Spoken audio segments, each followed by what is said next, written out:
أعوذ بالله من الشيطان الرجيم ولا تقربوا الزنا إنه كان فاحشة وساء سبيلا.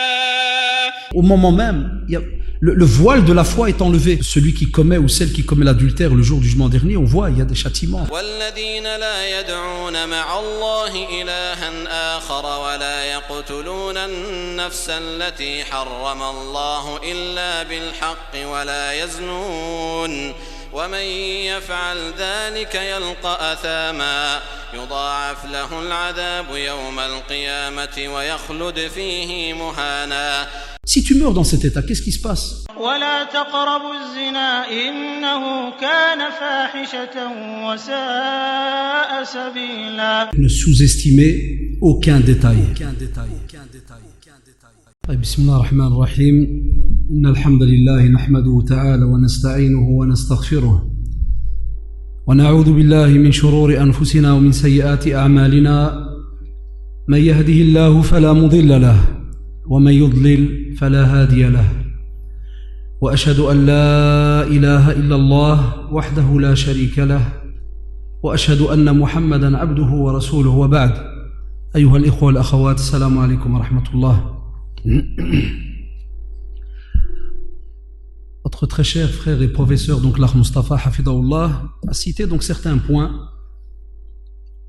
on va dire 2-3, qui ont entamé et introduit donc, Inch'Allah, ma conférence qui est, et qui aura pour thème donc ne sous-estimer aucun détail. Lorsqu'on parle justement de la fidélité ou l'infidélité, moi je dis qu'il n'y a pas qu'une seule personne à critiquer, il y a les deux, l'homme et la femme. Parce qu'effectivement, souvent, on entend beaucoup de critiques, des fois du côté de l'homme, et on oublie un peu le côté de la femme, et des fois on entend aussi des personnes qui exagèrent et critiquent alors que les femmes, alors qu'il y a beaucoup d'erreurs aussi qui sont commises côté homme. Et comme vous le savez, dès qu'on parle de fidélité ou infidélité, c'est qu'il y a automatiquement, et on doit être logique, deux personnes. Donc Inch'Allah, je vais essayer de donner beaucoup de points. Vous aurez l'occasion, Inch'Allah, de les réécouter après. Et donc je vais vous donner beaucoup de points qui sont censés normalement vous faire réfléchir. Et c'est pour cela que j'ai dit que ne sous-estimez aucun détail, car chaque point a son importance. Et lorsqu'on parle justement de ce qu'on pourrait appeler chez les savants de asbab, tafashi zina, toutes ces causes qui font qu'on voit la fornication, l'adultère se répandre ces derniers temps et d'une manière très bizarre. Hatta même un point, lorsque ceux qui travaillent comme nous dans ce domaine trouvent ça, des fois dans le domaine social, trouvent ça vraiment étonnant, des gens qui vous en parlent comme si de rien n'était. Certains, il n'y a pas une seule larme. Ou bien certains viennent seulement pour demander si jamais il n'y a pas un petit échappatoire côté médical ou côté mensonge, est-ce que je peux ne pas dire ou ceci ou cela, donc comme si de rien n'était. Alors on s'est dit, tiens, il y a quelque chose qui commence à ne pas aller dans notre communauté. Il y a du bien, walhamdoulilah, j'aime toujours le rappeler, il y a toujours du bien dans notre communauté. Là, c'est vrai que cette année, on termine un cycle de conférences par rapport à certains fléaux qui touchent notre communauté. On espérera, Inch'Allah, l'année prochaine, de revoir aussi un autre discours et on essaiera aussi de positiver, car il y a quand même, comme je l'ai dit, al-khayr al-kathir, beaucoup de bien donc dans notre communauté. Mais on remarque un des points les plus importants, et autour desquels tourne toute notre pratique, c'est la crainte d'Allah subhanahu wa ta'ala. Certains ont sous-estimé ce point, ils l'ont appelé détail, parce qu'ils pensent que la crainte d'Allah subhanahu wa ta'ala, c'est parce que tu es croyant, donc il n'y a pas de problème. Non, on devrait tous les jeunes, garçons et filles, les adultes, tout le monde devrait revenir quasi chaque jour ou chaque semaine, chaque mois, chaque année, pour revoir que veut dire ce cours. Qu'est-ce que la crainte d'Allah subhanahu wa ta'ala? Parce que si on aurait compris ce sujet, on ne tomberait pas des fois dans des situations incroyables. Kullu bani Adam khata', comme l'a dit le prophète sallallahu alayhi wa sallam. Tout fils d'Adam commet des erreurs. Mais des fois il y a certaines erreurs, ya ikhwan ou chères sœurs, qui wallahi prouvent qu'on a été très très loin. Et c'est pour cela qu'on vous dit que on remarque qu'il y a un manque de pudeur chez la personne.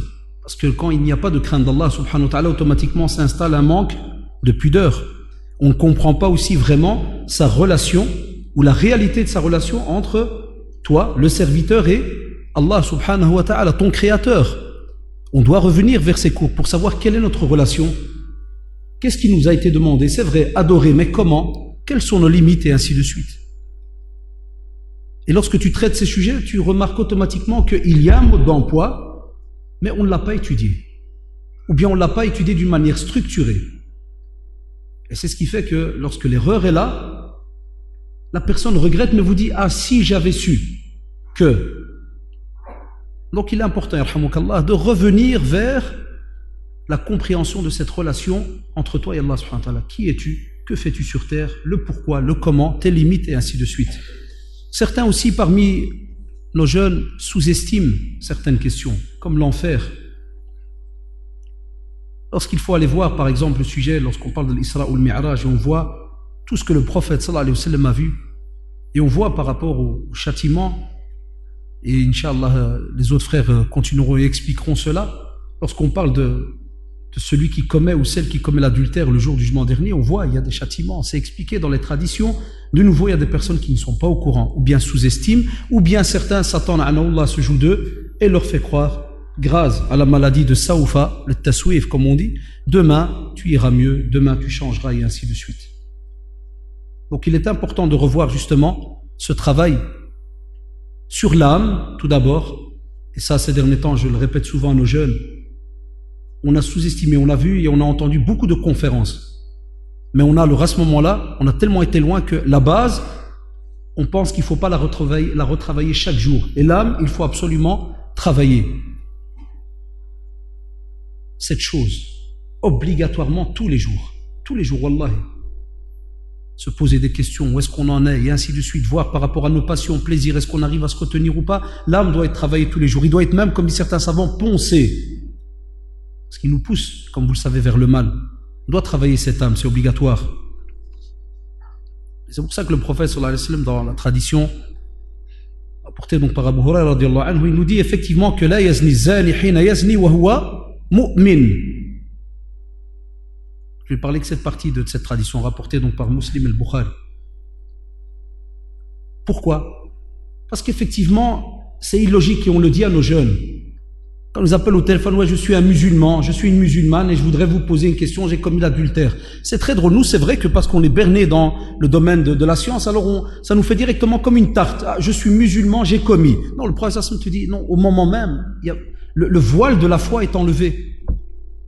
Est-ce que tu imagines que pendant que tu commets cet acte grave, wal'iyadu billah, désastreux, le prophète sallallahu alayhi wa sallam te dit, tu n'es pas mu'min à ce moment-là.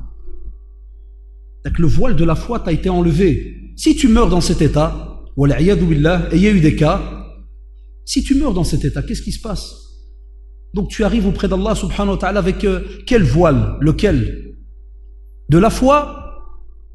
On a peur d'après la tradition. Avec lequel?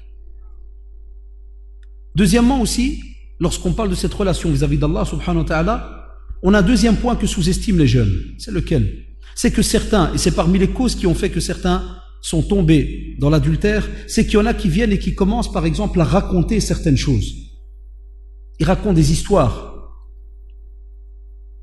Et des fois, wal'iyadu billah, des histoires même de couples, de relations sexuelles. Et c'est pour cela qu'en islam, il est interdit formellement à quelqu'un qui est marié de parler de sa relation. Et on a des personnes qui nous appellent pour nous dire on était dans un mariage et telle sœur qui commence à expliquer à l'autre oui je suis marié à un étalon, même si t'es marié à un crapaud, tu vas le raconter? Est-ce que tu vas le raconter? Je suis marié à un étalon avec mon homme, masha'Allah.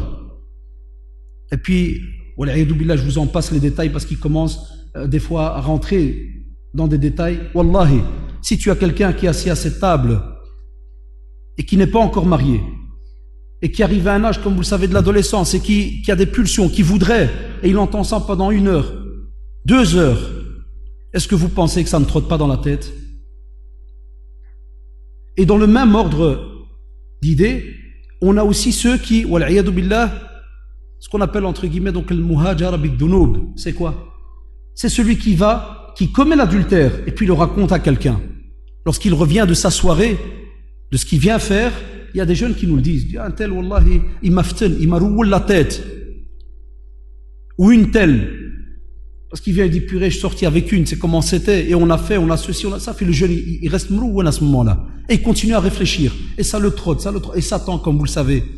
Il vient chez lui, il dit, oh mec, m'skin, Abdel, pas d'argent, il n'y a rien. Paumé, tu vas te marier dans 30 ans. Ton avenir, il est fini. Ton père, il veut pas. Il veut d'abord que tu aies une maison, voiture, travail, ceci, cela. Comment tu vas faire? Il commence à réfléchir, il réfléchit. Et c'est la raison que certains nous donnent. Ouais, je l'ai fait, Allah, parce que, voilà, Shaitan, il m'a eu, tu sais bien, je demandais pour me marier, mon père m'a dit, attends 2-3 ans, et je m'occupe de ceci, et je m'occupe de cela. Il te sort 36 000 excuses. Mais, quand tu grattes avec lui, il te dit, écoute, c'est vrai, moi je suis, et on va en parler après par rapport à la fréquentation. Là, comme je l'ai dit, Moustapha m'a déjà, ou a lancé, a introduit certains mots, et nous on va rentrer vraiment dans la pratique chez nos frères et nos sœurs. Alors il te dit, voilà, j'ai entendu. J'ai des amis qui racontent que ça. Et c'est pour cela, wala'idhu billah, le prophète, sallallahu alayhi wa sallam, nous le rappelle dans une tradition authentique. Lorsqu'il nous dit que, kullu ummati mu'afi, mu'afa illa al-muhajirin. Donc le mujahirin, c'est qui? C'est ceux qui viennent, subhanallah, et commencent. Donc ils ont fait un acte très grave, catastrophique, et ils commencent à raconter cela. Alors que Allah subhanahu wa ta'ala, comme on le voit dans la tradition, les a couverts durant toute une nuit. Il les a star. Et ce mujahir, qu'est-ce qu'il fait? Il vient avec une drôle de fierté, et il commence à raconter ses exploits. À ce moment-là, billah alaykoum, celui qui est assis avec lui, qu'est-ce qui se passe? De nouveau, il entend des choses. Ça va peut-être enclencher une certaine pulsion chez lui ou autre. Et on sous-estime ce qu'on vient de raconter plutôt en 2 petites minutes. On croit que c'est à l'aise.